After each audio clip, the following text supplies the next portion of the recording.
Tonight, we explain God, up to a point.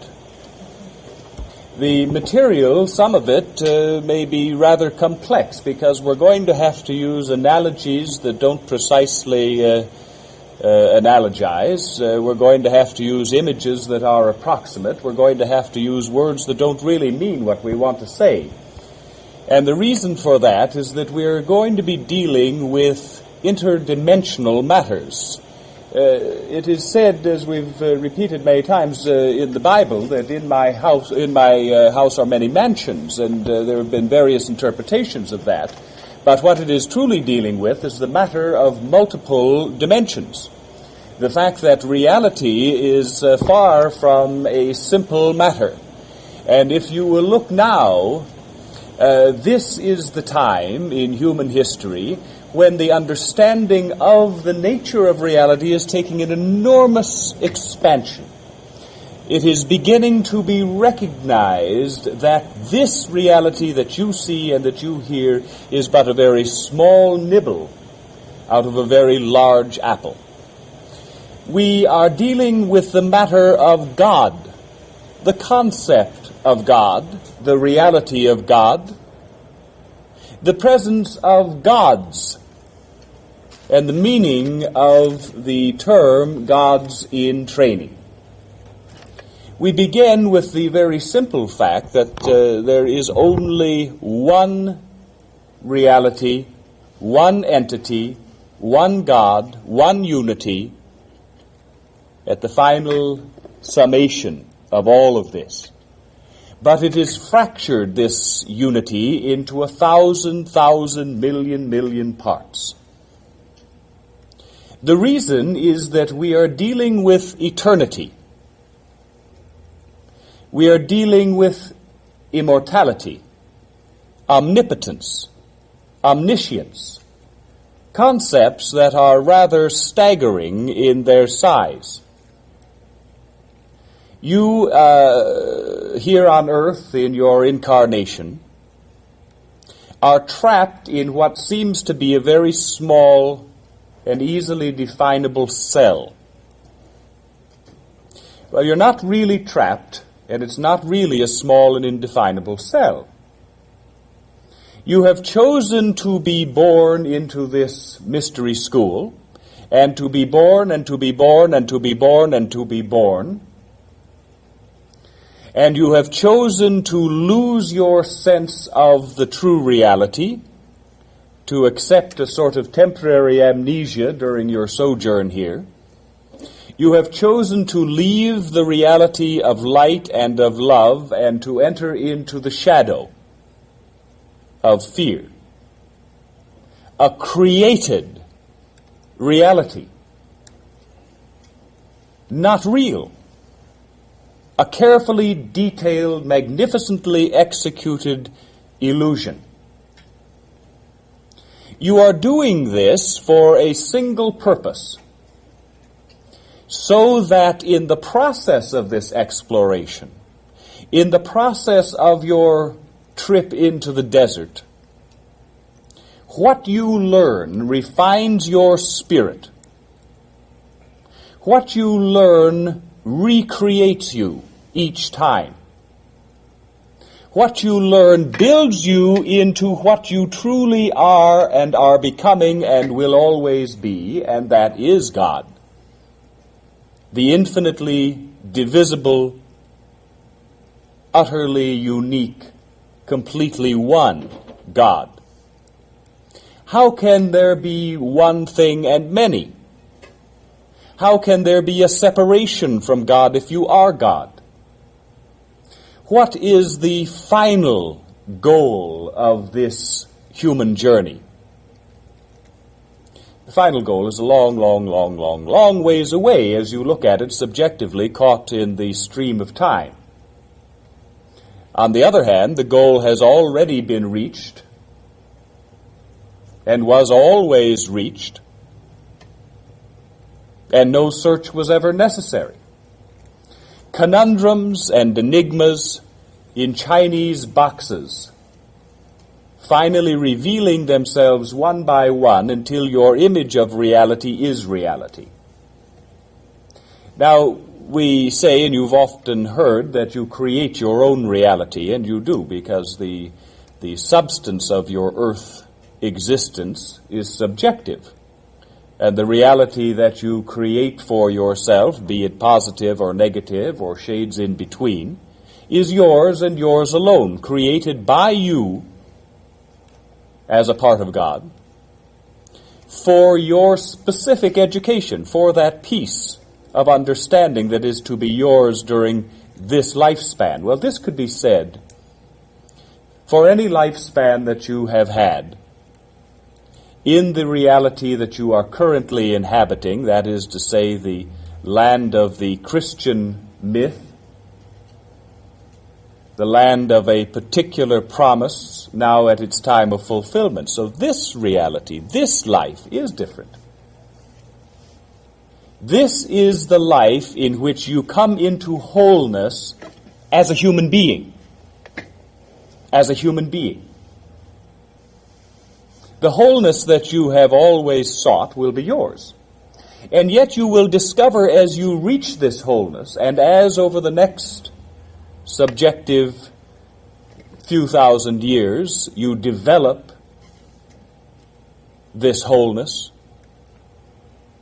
you utilize it, you take the next step in your eternal series of missions,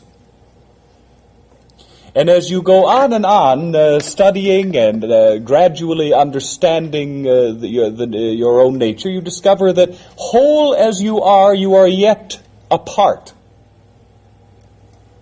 For the human journey itself is only one aspect of the eternal journey of growth, and that is the constant growth, eternally and forever, growth into oneness with God. Well, now we're saying growth into oneness with God, and yet we've already said that you are God. You yourself, as you are aware through the study of science and physics, are not nearly as solid as you appear to be. In fact, you are more space than matter. So is this chair, so is this room, so is this earth, so is this physical universe. You are molecules, atoms, tiny, tiny bits clinging to one another according to a specific plan, creating a particular and unique appearance and content. This, too, is the stuff of illusions. That this too solid flesh would melt. Well, it'll melt easily, and it's not solid. It is, at bottom, a thought form. Now you take all of those molecules and all of those atoms that make up one single human being, millions and millions of them. What they each add up to, finally, is you. Understand this, in the human world, which, as we say, is a mystery school, you will find around you analogies, clues, parables, a microcosm of the macrocosm. All that you will ever need to know is contained in this physical world. All of the hints that will lead to the conclusions that lead to the understanding. Everything that happens in your life and that has happened in human history, every sermon in the stones, every message in the trees and in the animals and in the seas, all contain the story of creation. All contain the symbols of your own godhood. All contain, finally, the message as to what this greater universe actually is. And just as the atoms and the molecules that make you up, so does each universe. As we pull out, and the picture becomes wider and wider, we find that this unimaginably vast universe, composed of millions upon millions of vast galaxies, billions upon billions of individual star systems, trillions upon trillions of planets, is itself an atom and a molecule in a larger body, in another aspect.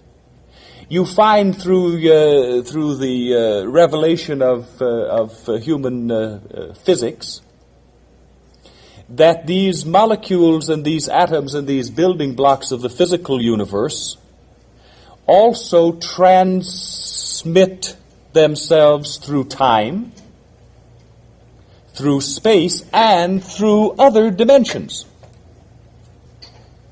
So what you see here and what you sense is but the narrowest slice of a vast loaf of bread.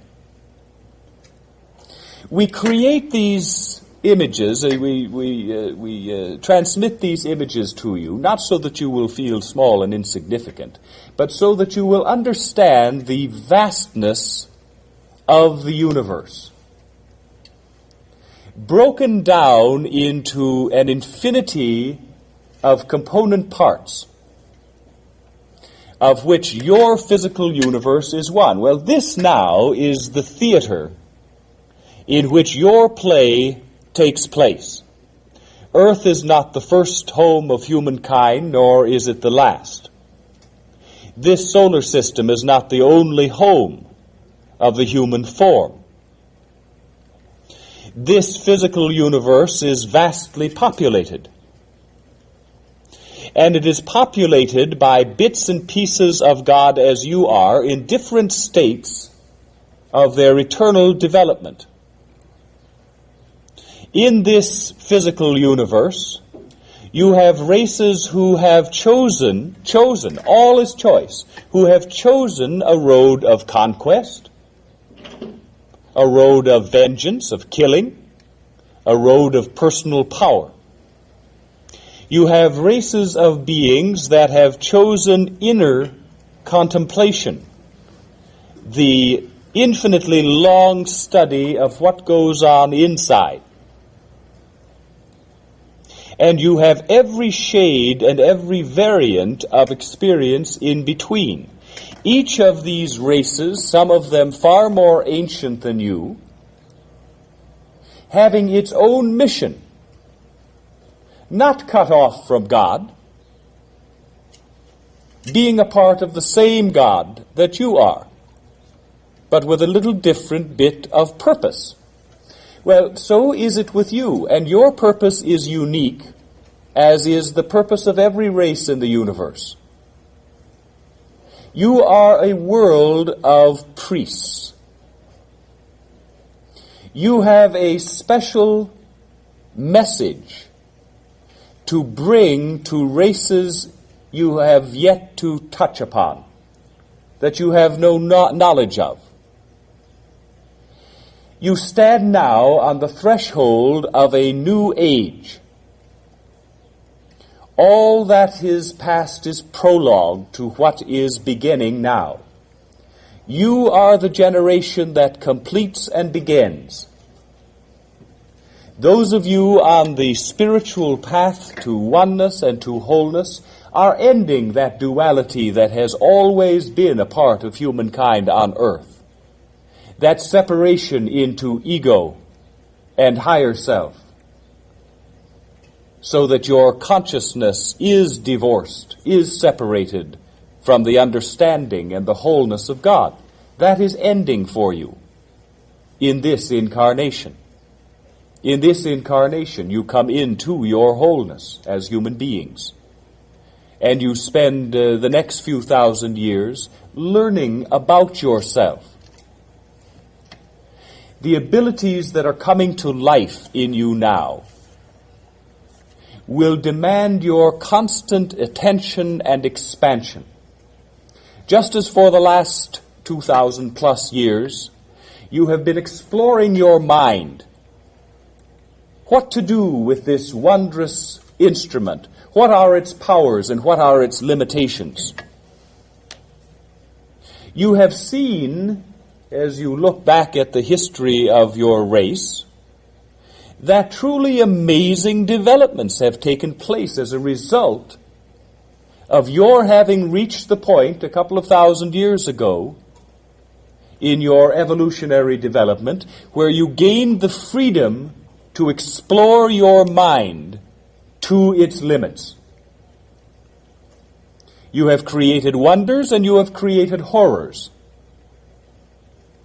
You have created a dualistic product because that has been your nature. The mind has not been balanced with spirit, with understanding, with perspective. Now that ends. Now you bring spirit by your own willingness to undergo the pain of understanding and releasing your fears, the pain of being born into this wholeness, the pain of dying. That willingness has created a new condition. And now you flow into your wholeness, body, mind, and spirit one. One consciousness, united. Now the works of the mind are enhanced greatly by the presence of the spirit. Now the talents and abilities of the spirit to heal in every respect, mentally, emotionally, physically, to give healing, and to connect one with the other, psychically, spiritually, so that there is a gradual emergence of the understanding of oneness, that you are in fact one being. Well, you're learning to be gods as you relearn your God nature. For God itself, that concept, must also grow or die. The universal commandment is growth. So God, by definition already perfect, must yet perfect, must yet grow. And that is the reason that you're here over and over again, learning, gathering understanding bit by bit as you explore the darkness. Well, that exploration of that aspect of darkness is ending with this lifetime for you. Ending often dramatically, passing through the realm of pain and fear. But now, in the brief months since the Christ energy has begun its reappearance,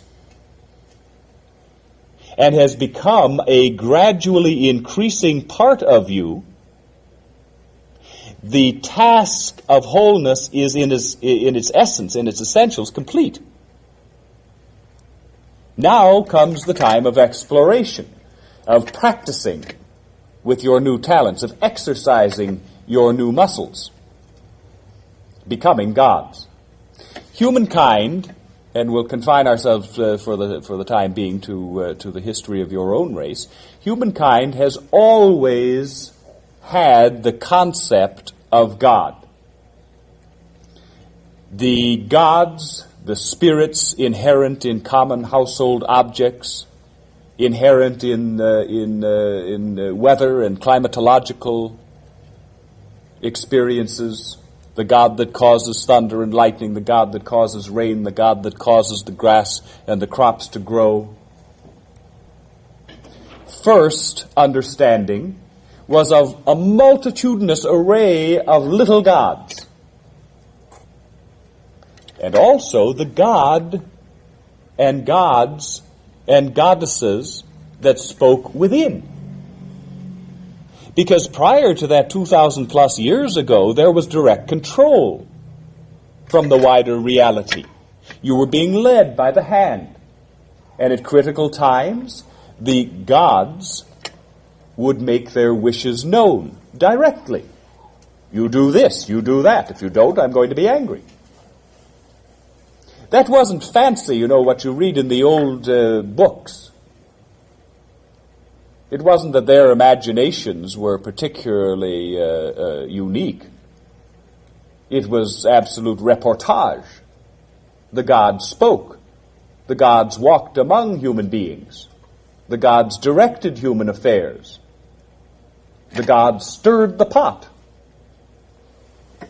That was the beginning. Next, those individual gods, God fractured into a number of images, and we're dealing primarily here with Western culture, but we could expand it to include all of humankind on earth. All followed this same path of the many gods to the few gods, and finally, with the release of active interference, active guidance, into the concept of one God. One God. The next leap is understanding that it is you that is God. Now that seems blasphemous, for you look within yourself and you say, if I'm God, God's in trouble. But you are seeing a distorted image as you look within. You are seeing a being yet half slave and half free. You are seeing a being yet divided against himself and against herself. Complete, as we have said, whole in the essence. But still you must prove it to yourself, which we will be continuing to do through this lifetime and in the lifetimes to come. Your other incarnations will all take place in what you see now as the future. You are completed with this historical epoch. Now, as you grope onward through the darkness, gathering information, gathering understanding, now coming into the wholeness, bringing body, mind, and spirit into unity, you feel a greater expansion of your understanding, of your perception, and of your ability to create viable realities, of your ability to self-maintain on a physical and emotional level. You will prove to yourselves individually your God nature. Because what does God do? What sets God apart from everything else? God creates. God the Creator. Now, as we say, you have the analogies, you have the microcosm within human society, and you see the act of creation everywhere. Everywhere. The seasons of the year are a story of birth, growth, apparent death, and renewal. You see the story of humankind in the seasons. You see it in your own reproductive process. You see the unity, you see the circle, you see the unendingness, you see the infinity in that pattern. Now you will be seeing much more and more clearly. Now your own creations, and you're seeing this happen in your own lifetime. What have been the highest creations of humankind that have been considered so by human beings? The creation of art, paintings, statues, beginning with paintings on the walls of caves, the act of creation, the God act, creating a reality that is not what you see around you, but is created from within.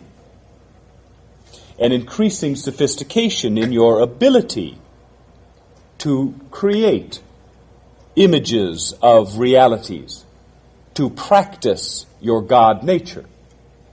Now here, practically in the space of one generation, and certainly in the space of a single century, you have seen an enormous leap forward in your ability as human beings to create increasingly viable images of reality in art and in life. To recreate the human form visually. To recreate the ability to use tools through what are, in essence, robots.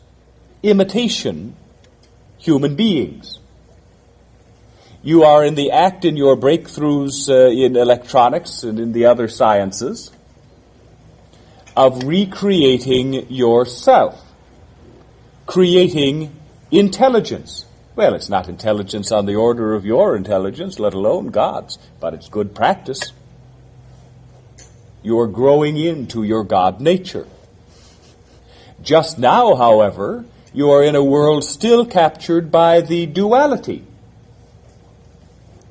A world, much more than half of it, lost in fear, lost in illusion, utterly confounded by the changes that are so rapidly taking place in your fabric of reality. You know, you stretch a fabric far enough, and you subject it to enough abuse, and it's going to tear, and it's going to rip, and it's going to lose its nice, clear shape. And that is what is happening now. This is a time of new birth. It's happening within each of you as individuals. It's happening within the human race. And it is happening to the universe itself. The fabric of reality is being radically changed. Because what is the fabric of reality but energies interacting, interconnecting? And now the energies themselves are changing. So what you are looking at in your own life as a rebirth is again a microcosm of a universal change. You are the lords of the universe. Whew. You may not feel like a lord of the universe, but that is your destiny in this universe. Your destiny to create out of your God nature, to create not mischief, confused as humanity has been in half in the darkness, to create now through the balance that you are coming into, so that the bright activity of your brain is broadened and deepened by the wisdom of your spirit, and together creating mastery over the physical. So body, mind, and spirit one. Not simply your body, not simply your mind, not simply your spirit, but those concepts in the universe itself. You were given as a promise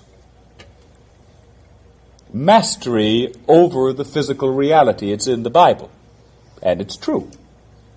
And now you are growing into that mastery. Well, the first thing a child learns to do in manipulating his environment is to destroy it.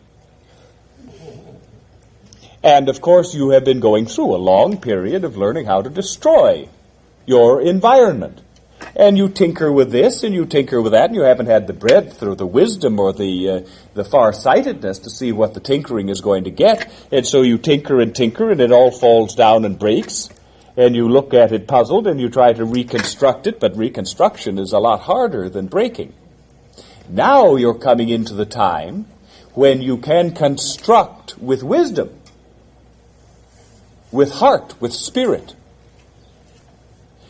And because you are each connecting one with the other, you are no longer apparent islands,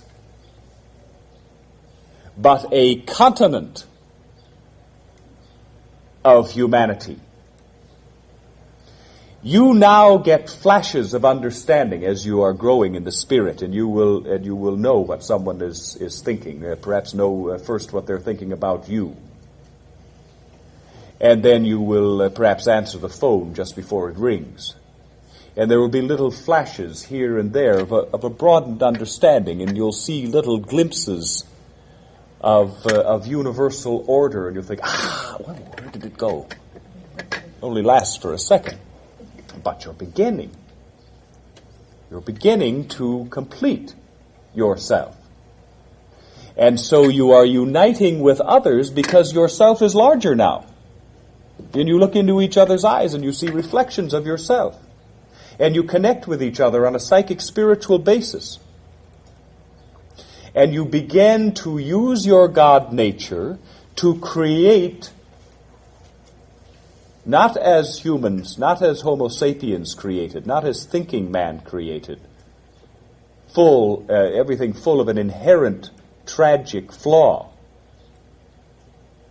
but creating perfection out of your own balance, creating perfection out of your increasing unity.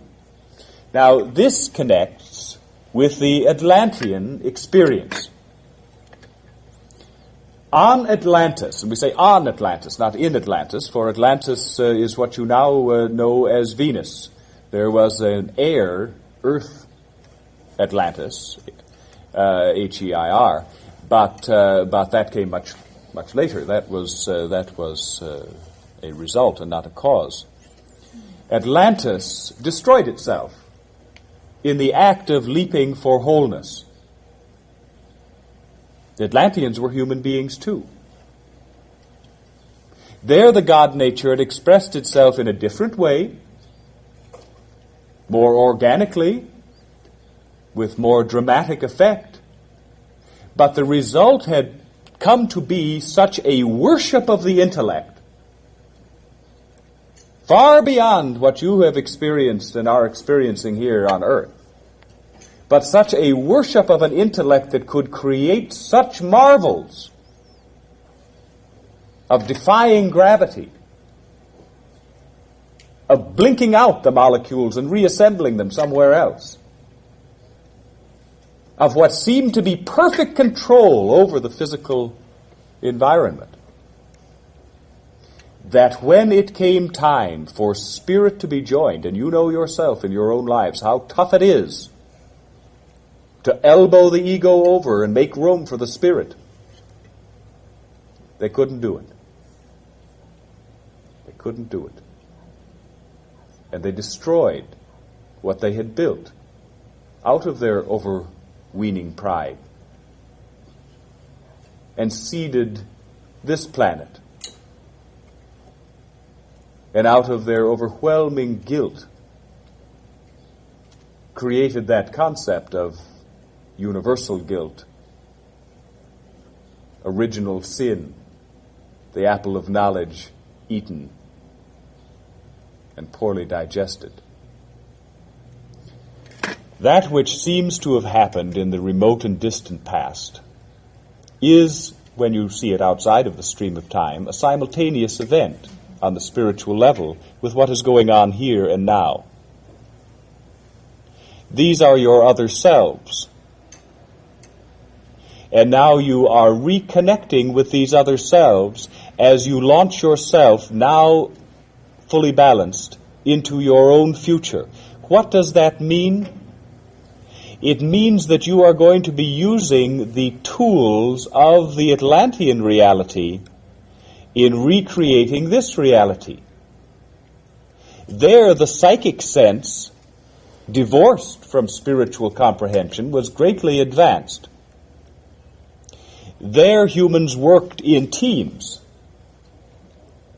2, 3, 6, 9, doing complex work, using their psychic abilities and uniting them as one,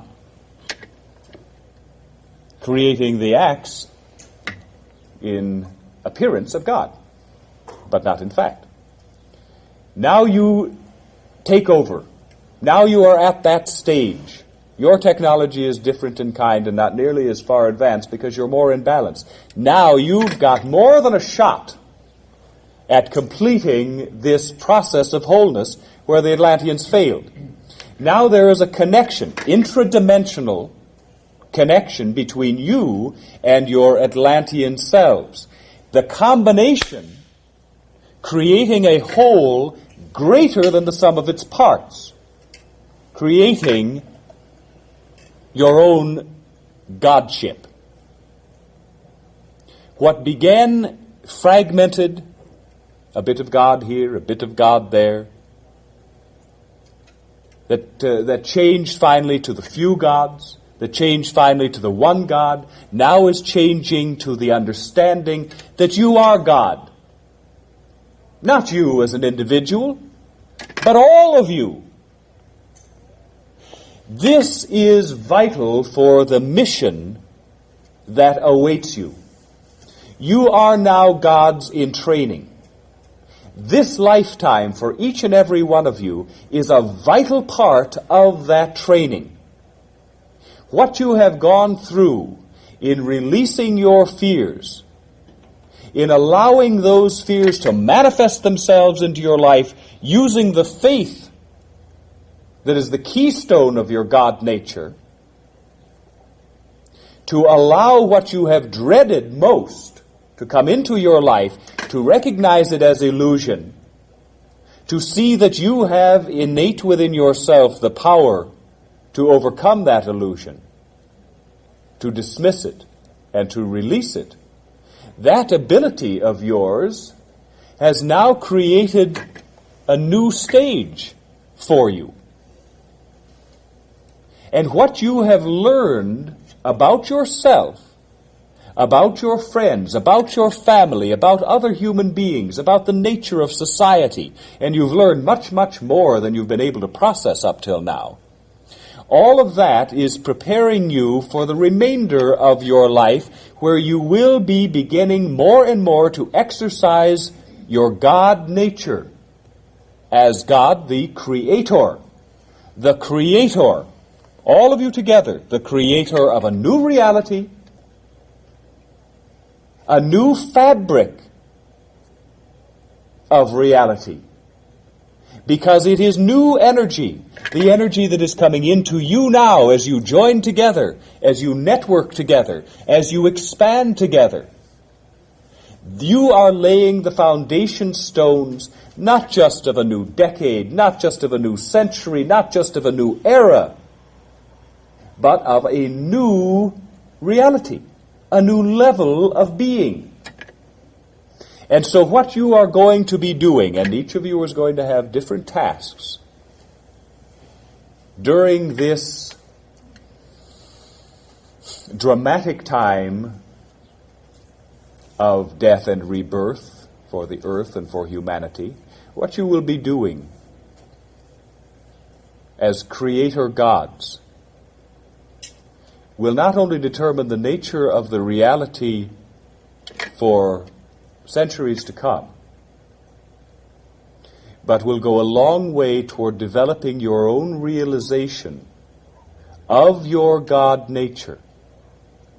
You are not, you've thought through your history and through your lives in terms of limitation.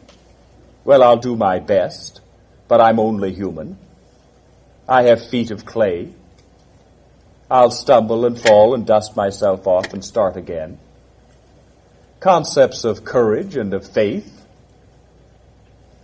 but concepts conditioned by your state of imbalance, by your incompleteness, by your limitations.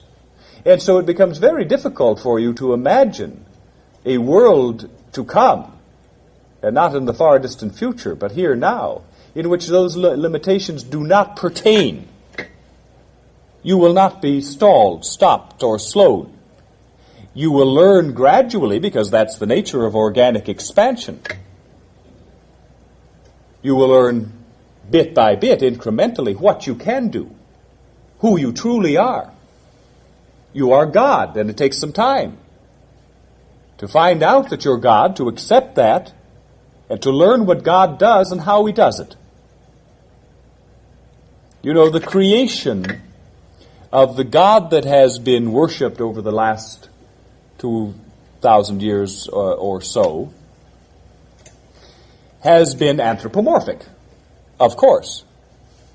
It was tough enough going from many gods to one God. You're certainly not going to lose the human element.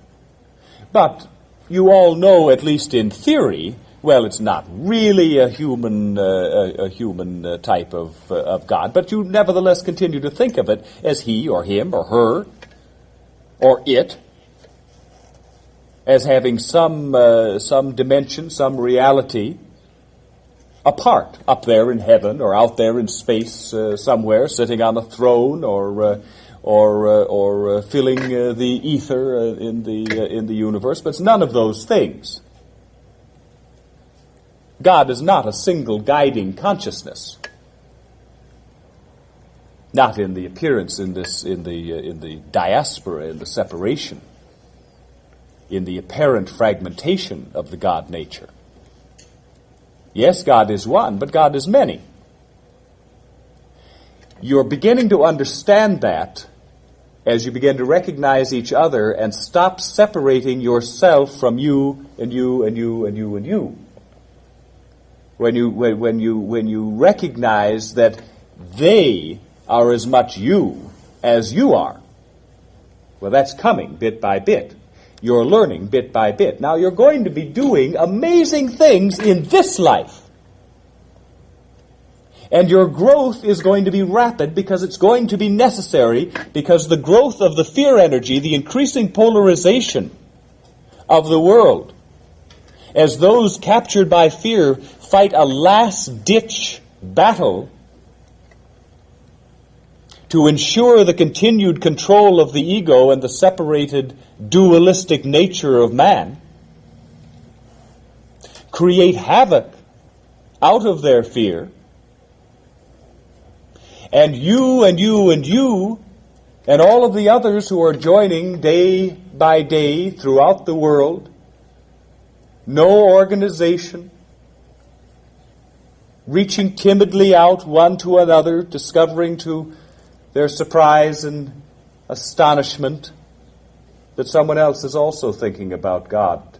Someone else is also thinking about expansion. Someone also is thinking about healing. And you discover each other bit by bit.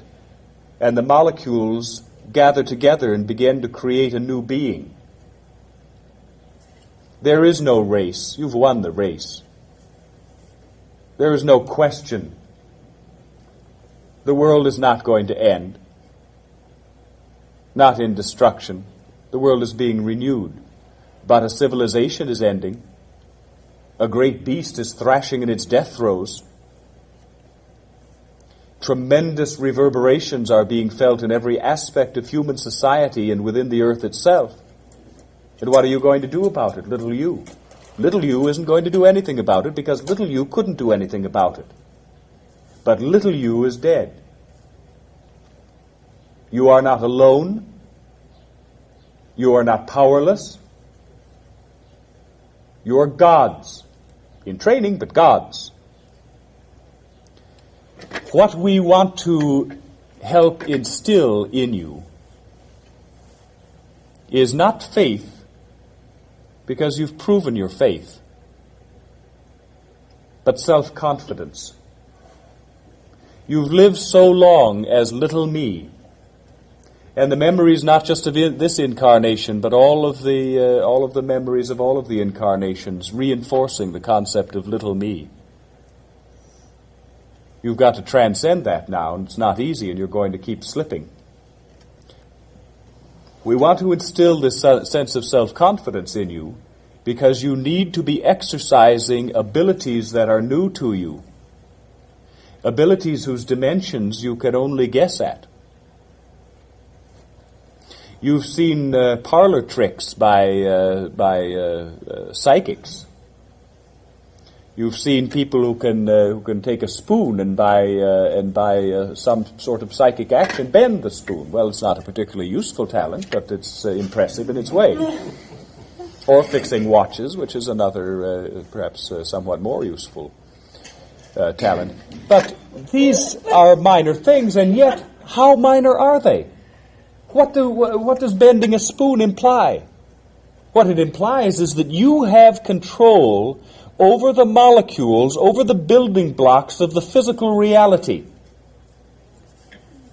These are not anomalies, these relatively few individuals that you've seen that display these abilities. They're forerunners,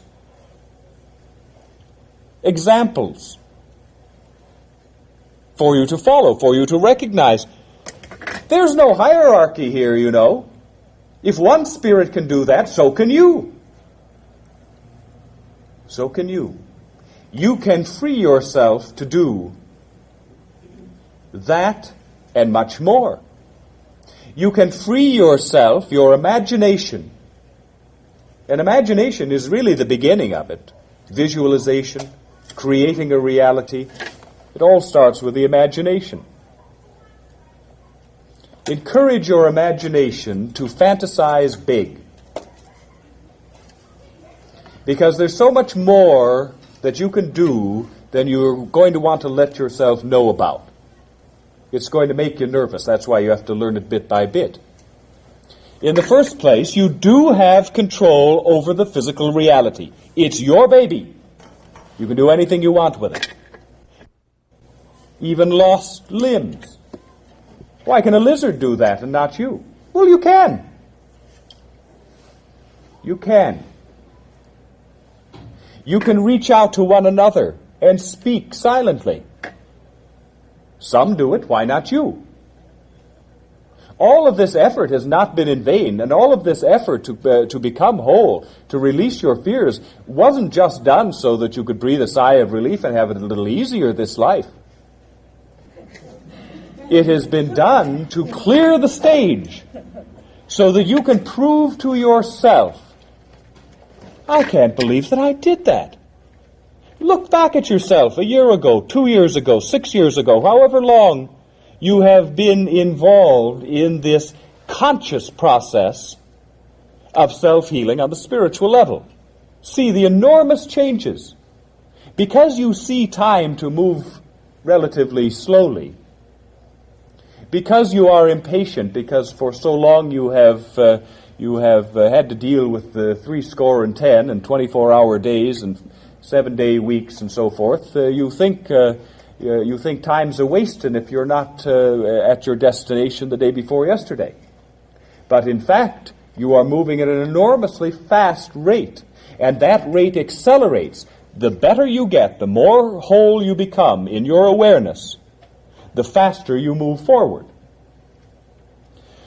That's true not only of your process, but of the process of those lost in fear. The snowball is rolling downhill fast. The next decade and a half is going to bring enormous changes, enormous trials and crises. For you? No. Don't believe it. It's not your reality. You're creating a new reality. You're not going to be plagued by those fears. You are not going to be damaged by this dying reality, because it's not yours.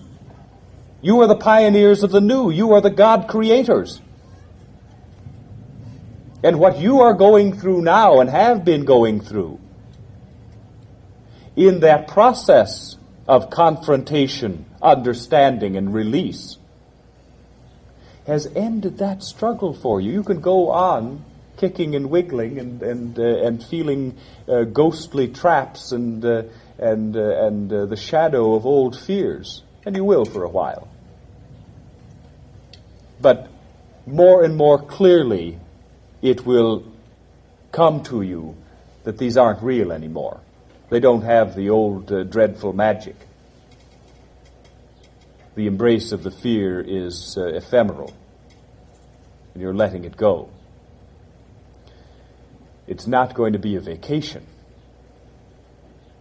When the world is crashing around you, even if none of it falls on you, the noise is deafening. You have a mission. Because you are the first. Because you are presiding at the death and the rebirth. You have work to do. First you do the work in your own life, so that you can become the embodiment of your purpose, so that you are capable of continuing the process that is your purpose to the end that you have built in. So first you deal with yourself. First you give love to yourself. Then you expand outwardly. Each of you has different work to do. Now, some of you, it's not a matter of a Jesus figure coming along and saying, drop whatever you're doing and follow me. That was a different age.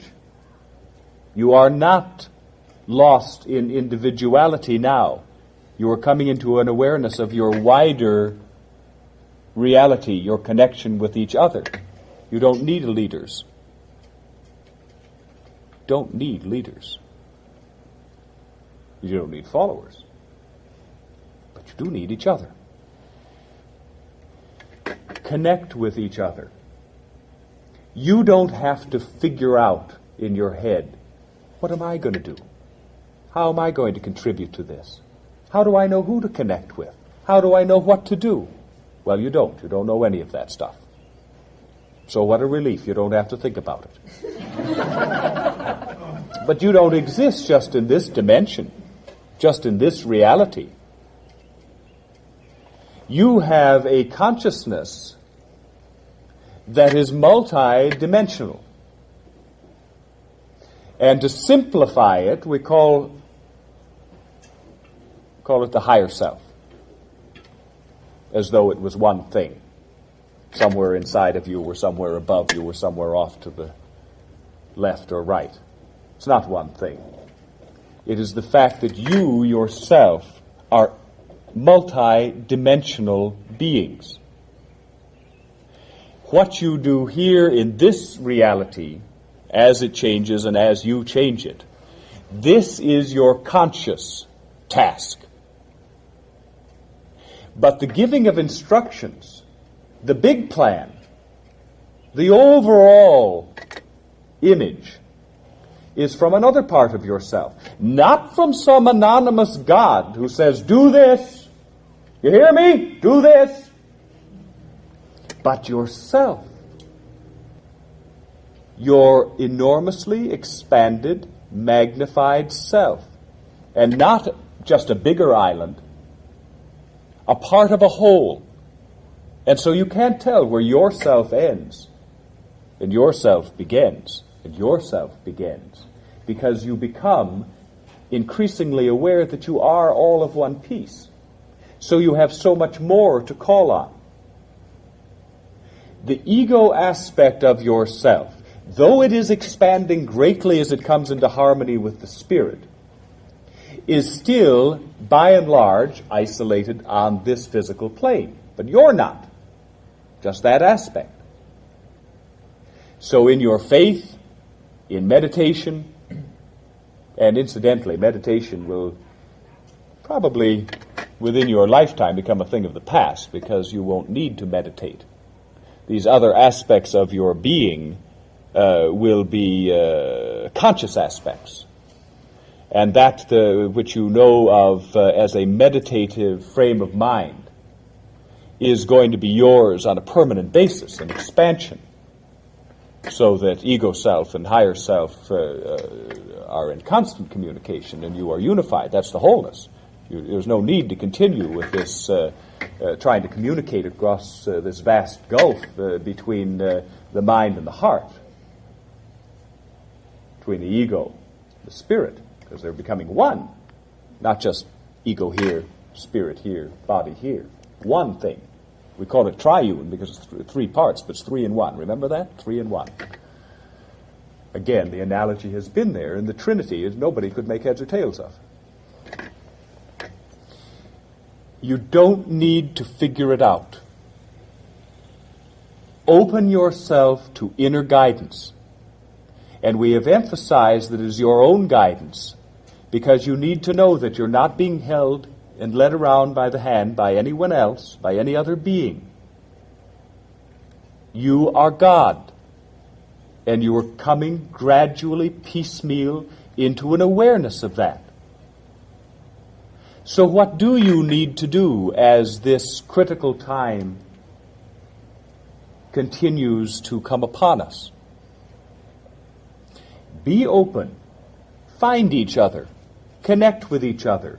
The love that you have been drawing into yourself, so that you have been creating a reality that is in harmony with you, now expands to embrace others.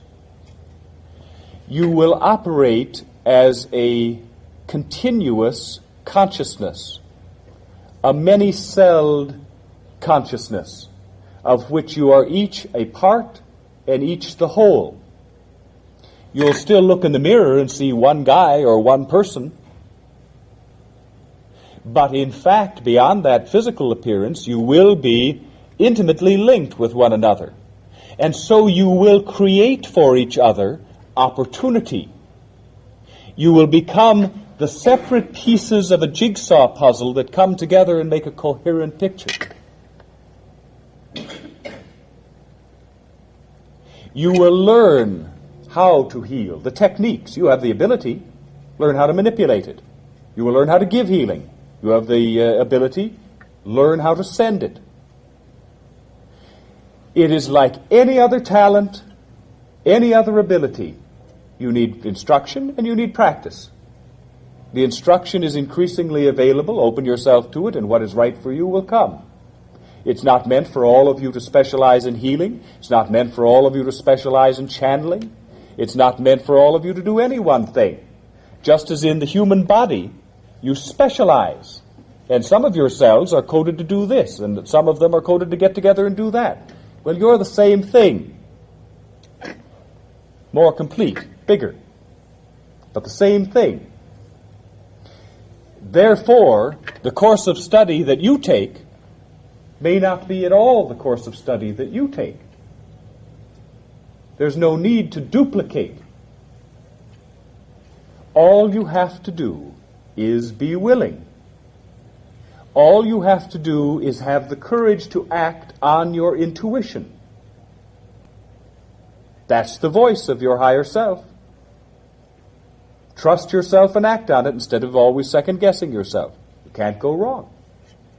You're not going to lie to yourself. Not at that level. That's beyond all of the ego conceits and the fears that you're working through. You are replacing a tattered, torn, fading fabric. You are creating that fabric moment by moment, day by day, together.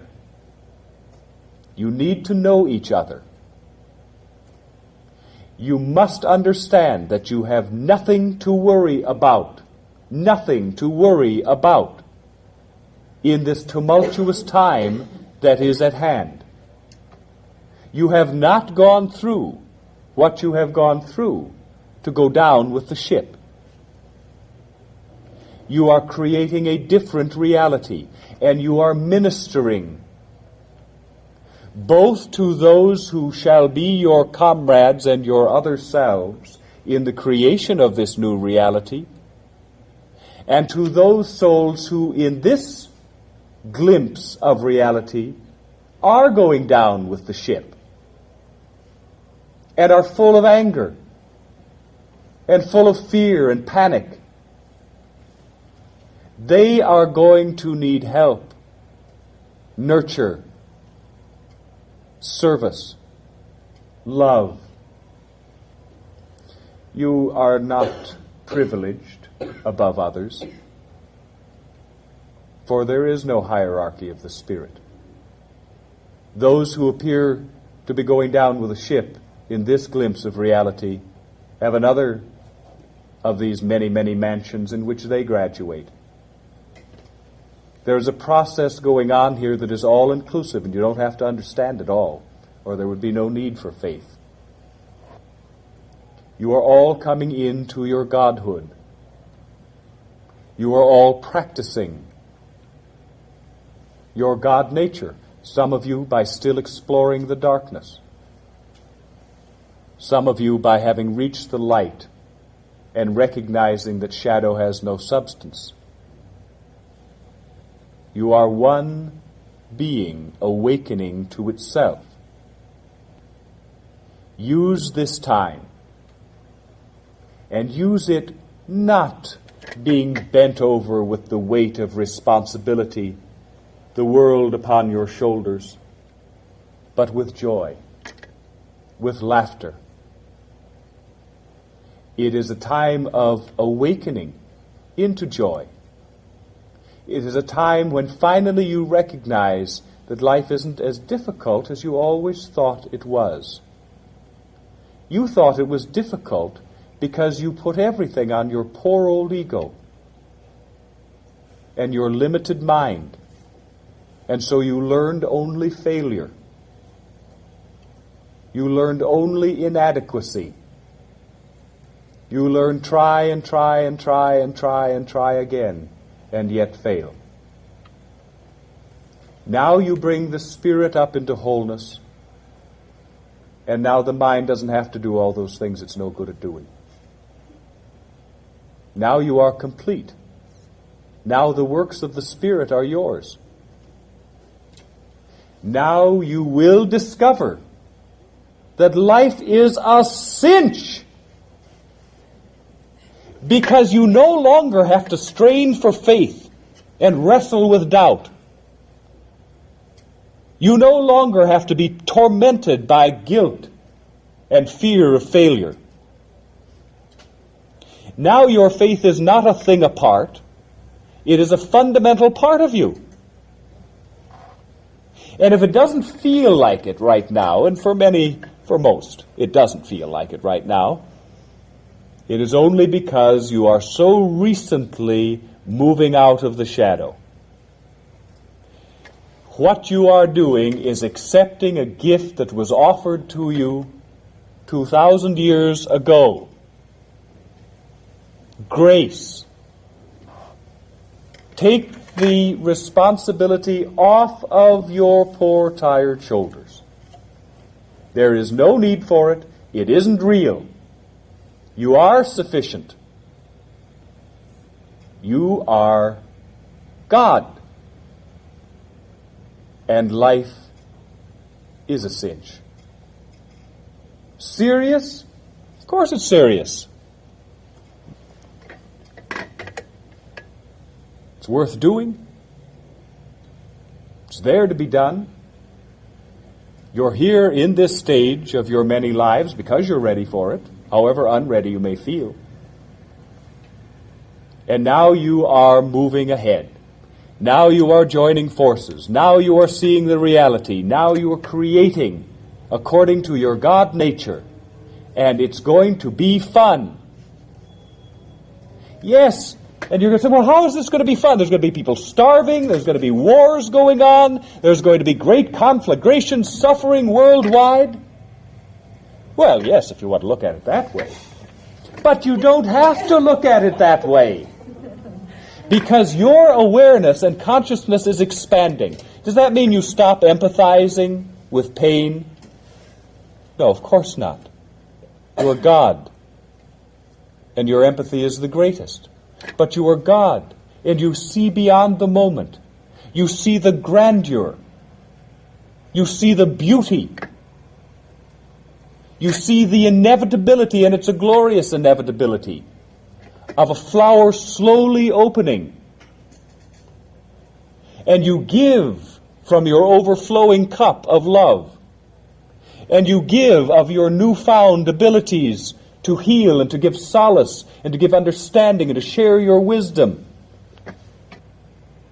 And it is a great, deep, and abiding pleasure. So, God. God's in training. You are ready now to do your work. The long years of training, the long years in the wilderness are over for you. And you will feel that overness more and more clearly if you allow yourself. You don't have to cling to all of the pain. It's really gone. It has been forgiven. Now, forgiven doesn't mean what you generally think it to mean. It means it is banished as though it never was. Forgive and forget. Who does that? Not on the human plane. When you do forgive, you feel so good about it that you never forget what you've forgiven. But this forgiveness is a banishment of an old outworn reality. You are new creatures. No hangovers. No night before. A brand new day, greeted with joy. Join hands with one another. You are creating a new reality. You are becoming your true nature. Can't be bad. Thank you. I'm kind of curious about, this is kind of a funny question, I guess, but what impact the changes in the human consciousness have upon, first of all, our pets, and then on the animal realm and also the fairy realm? Well, in the matter of animals, pets, are guides, really. The consciousness is divided as consciousness appears to be. It is that part of consciousness that is the human being is distinct from that part of consciousness that appears as animals. The journey that the human being is on is separate and distinct. The mission of animals, particularly those animals that are pets, that are close to you, has an additional factor in that there is guidance. It is guidance that you are bringing to yourself through your pet. And where there is, it may appear to be negative, where there's abuse of animals and so forth, but it is all part of the educative process. So the leap in consciousness that is the human evolutionary leap is not shared by the animals simply because it's a different journey. And what was the other part of the question? Well, and then the elementals, fairies, devas, that kingdom. The reason I'm asking is that Dora Van Gelder, in her book about fairies, said that fewer fairies are around now because of the degradation of the earth. And I was wondering... Well, part of it is the changing belief system, too, as we've explained on a previous occasion, that while that reality is a reality and does exist, it is not supported by a general belief system. And so while you create your own reality, there's a general reality created by a community of minds. And that is not supporting that concept, which is not to say it doesn't exist. It simply no longer is as connected with the human realm as it once was. And we say again, it's a different journey. It has interacted with the human journey, but it is not. These are not human beings we're dealing with. And so what we're focusing on with the Christ energy and the change of consciousness, the leap forward, the creation of a new reality, is essentially a human journey. Thanks. Plautus, I'm here with my husband tonight, and what our mission is in this life to... Well, we're going to generalize about this because this isn't particularly the forum for that specific kind of individual question, but we will say this, that your mission together, as is the case with all who come in contact with other beings in close relationships, is self-healing and mutual healing. That the agreement is with all relationships of importance basically is because you have free will, all right, you've created a structure for the life to come based upon what your needs are in this particular incarnation, what you're going to tackle as a part of your of the issues that you're focusing on. And so you create a structure, and then your free will fills in the structure, and you can create a hovel or you can create a palace. You can create a room, a house with many rooms, and you can create a cabin. You have complete freedom within that context to fill the structure. And so you have an agreement with other spirits, and that is approximately to say, well, if I do this, and then I do this, and this happens, and that causes me to do this, then why do we get together? And I'll work on this, and you work on that, and we'll share and help each other grow. So it is not, except in very few cases, is it automatic that you come together with that specific individual. It is a and-if proposition.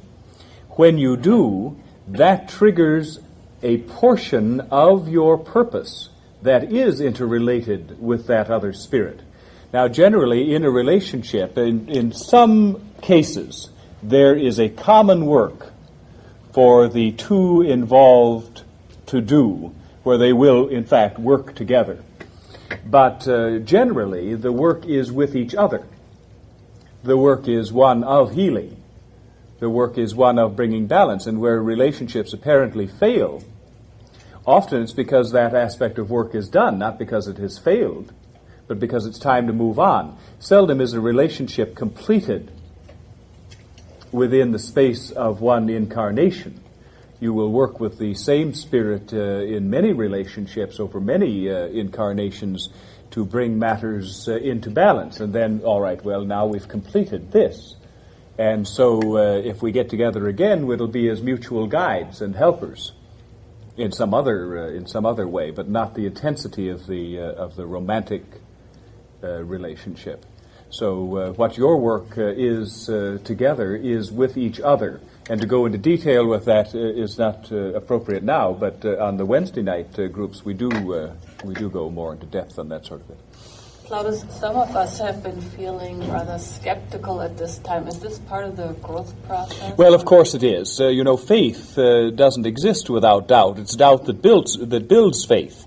It is when you bring matters into question and go through the valley of the shadow, and you go through fear, and you go through self-doubt, and you go through questioning your sanity, that you refine your faith, and it is the stronger and the more enlightened because of that journey into doubt.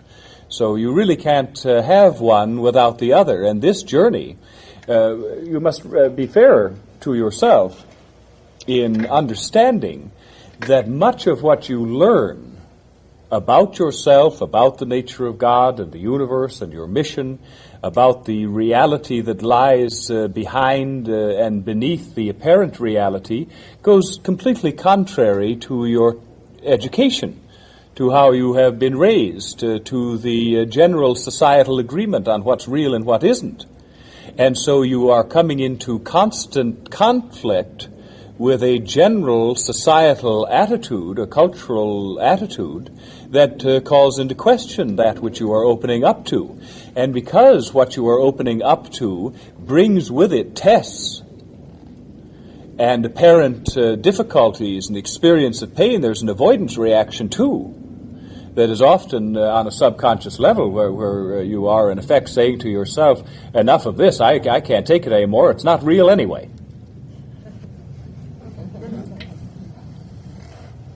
Plautus, what need have we for permanent buildings, institutions, organizations? You mean in the age that is coming? Mm-hmm. The need is still going to be there, but the purpose will be different. The need is the need for human connection. Because you are in this reality physically isolated one from another, that tends to reinforce other feelings of isolation and the illusion that you are separate. Now as you come gradually, and this isn't all of a sudden, it's over a period of lives, and speaking in temporal terms, over hundreds of years before this new age will have reached its apogee and be perfected in understanding of wholeness. So in the meantime, it's necessary to have a transitional period where institutions change to conform with the new reality, but are still human institutions. That which has gone before was appropriate to the duality. That which comes from it must be appropriate to the ending of the duality.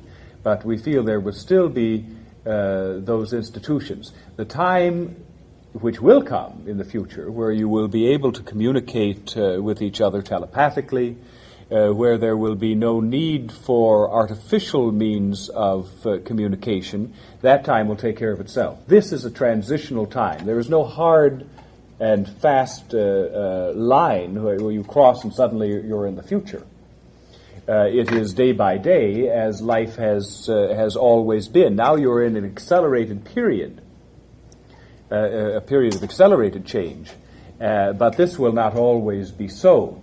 There is a rhythm. You know, time may look as though it's rigidly divided into seconds, minutes, and hours, and that those are always of the same length, but that's not so. And really, again, you can trust your intuition better than you can the clock on your wrist or on your wall. It is clear to you that sometime drags and sometimes speeds. And both are true because reality is subjective and not objective. And so you create objective means of measuring subjective reality, and it doesn't agree. Yes. Is there more that you wished on that? Well, I have another related question. Those that need to learn a lot, are we talking more on the order of 1% or 55% of those that are here? Those who need to learn a lot? Yeah. 100%. The surface has barely been scratched. The awareness that you have arrived at is 100% more than you had, but is still very minor in terms of all that is coming. Now you're really quailing a bit at the vision of what lies before you. You're enthused about it, excited about it, but it is too great for you to comprehend all at once. And so there is a great deal for all incarnate beings to learn. The time when you are completed with your learning, you are also completed with your incarnations as human beings. Plautus, I'm interested in the connection with our Atlantean life. If there's such a parallel right now, I'm curious to know if is this connected with maybe is there like a karma from that life to be healed, or is it that we will be from a totally different perspective? Will our skills and abilities rub off, or are they not to rub off? Are they to be from a totally different? No, they will not be totally different. No, there is not karma in the sense that you have understood it. There is a continuity viewed temporally, viewed in the stream of time. There is a continuity, and we've indicated before that Venus also was not the birthplace of human life, that the experiment had aborted before on what you now know as Mars. And there it had ended in bloodshed. It had not transcended the purely physical expansion, and a leap was not reached then. And that planet, too, was, for all intents and purposes, destroyed. So there is a continuity. The pattern that is now completed, that was aborted twice before in this solar system, is now destined to be completed. And as we've said, there's really not any doubt about that. And it's not making up for the failures of the past. It is a process of learning and of adjusting your growth pattern so that the next leap, this leap, will not be impossible. Because we must say that given the circumstances of Atlantis in the time of that evolutionary period, in all practical senses, it was not possible for them to make that leap. Well, I guess I was curious to know, as individuals, we will find ourselves in somewhat the same scenario as we were in the Atlantean life. There are similarities, but it's not a blueprint. You are not who you were then, but the understandings that you reached as a result of the exploration that went on then is useful as you begin again, because much of the science, let's call it, of the Atlanteans is going to be adapted and adopted and increased here on Earth, and much of that was based on crystalline formations and the use of crystals as tools. And the psychic combination of energies from harmonious beings triggering the crystals into life, each crystal being a specialized instrument and being activated by the energies focused upon it. That will be a part of human understanding and growth. So in each of the great lives of humanity, you see there's the little life of each individual in each incarnation. There's a bigger life of each individual with all of their collective incarnations. There is a bigger life of humanity as a whole in its earth adventure, and a bigger life of humanity as a whole in its rises and falls leading up to this. So there are many interrelated stories going on. It is a fabric, it is a tapestry. And while one thread of a tapestry may be over on one end, and the thread that you're working on is over on this end, nevertheless, they're both integral parts of the same picture. Plautus, since one has to use one's intuition to direct oneself in different conditions in order to go into situations that promote your growth, how does one determine the difference between purely intuition and your own mind or thinking or worry? Yes, the interpolation of the ego into the process. Again, the simple answer is faith. Faith in yourself, faith in your process, faith that you have not come this distance to be fooled, trusting the action of the intuition. Now, earlier in the process of transition, and for many now also, the ego will erect a sort of shadow spirituality that will ape the spiritual process and will even provide the likenesses of spirit guides and so forth. But the difference there is, you see, the spirit is animated solely and completely by love. Solely and completely by love, in which there is no trickery, in which there is no darkness. When you are involved in a process that is created by the ego, it is created out of fear and not out of love. It is created as a substitute for the true spiritual process so that the ego may retain its sole total control over your being, which, paranoid thing that it is, it feels it must do or die. Well, the ego dies in a sense, but it only dies as a separate entity. It is reborn into oneness with the spirit. And so there is a difference. There is a difference in quality, in kind. And as you learn gradually to trust yourself more and more, you will, as your consciousness expands, react, be able to apply a sort of litmus test to tell the difference between the imaginings of the mind and the movings of the spirit. Is that partly why it's so important to love yourself, is kind of the beginning? Absolutely, because if you don't love yourself, you can't trust yourself. If you can't trust yourself, none of the rest of this is going to happen. If you don't love yourself, you have no love to give. The love, as there are so many people who say, "Oh, I give everything, I just love everybody," and they don't love themselves, and they don't do anything to create a reality for themselves that is nurturing. They have deep doubts about themselves and about their deservingness. And so they give and they give and they give to prove to themselves that they're good people when there's this nagging voice inside saying you're rotten and you're no good and you don't deserve anything. The difference there is that they're not giving love. That which they are giving is deeply tainted by fear and by guilt and by strings and by martyrdom and by all of the other aspects that detract from the gift.